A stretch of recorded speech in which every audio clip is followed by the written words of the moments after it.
Hi Nima, some really impressive ball striking in this session, mate. Very, very good. Picking the ball much cleaner than we have done. You can see great hip rotation. You're staying nicely underneath the plane line here.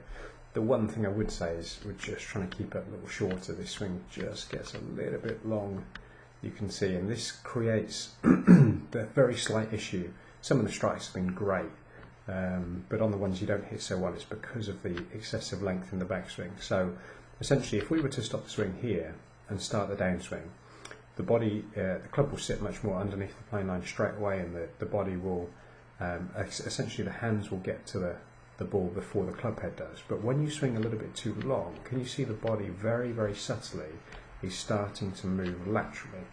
So you just watch the image on the right hand side. So just here, once the club gets past here, we start to see, even before you finish the backswing, we start to see the left hip get in front of that line. It's very, very subtle, but it's really important, because what it basically means is by the time you get to the ball, you're quite well ahead of the shot, and as a result, you have to flick.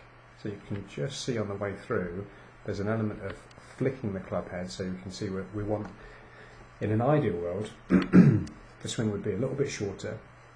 The hip, instead of being here, would be much closer to this line, but we would actually have the forward shafting instead. Sorry about the arrow rather than the line, but we would have the forward shafting as opposed to the lateral slide. So the lateral slide can get you just into a little bit of trouble, particularly, funny enough, off slopey fairways.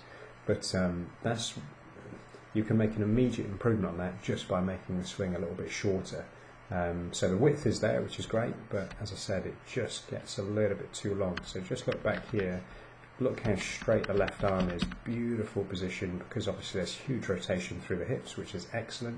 Super position this, and if we just left it here, we'd be laughing, but you can see it just gets that little bit longer, and the body's starting to go already, and it just gets that little bit of flick at the bottom. So if we can just shorten up that top of the backswing position, and then not slide quite so much, we can start to hold on to that forward lean a little bit more, and that's going to give us that consistency of the good strike, as opposed to really good shot, really, really good shot, medium shot, crap shot, really good shot, and it's just a little bit too sporadic at the moment. But I mean, it's improved a hell of a lot since well, I suppose since the last lesson, because it was slightly all over the place. But yeah, it's certainly on its way, put it that way, which is great. So yeah, have a little bit of work on that, and obviously try and practice as much as you can off some of the slopey lies, yeah, we'll keep working on obviously not just the ball striking, but how to play the game properly as well.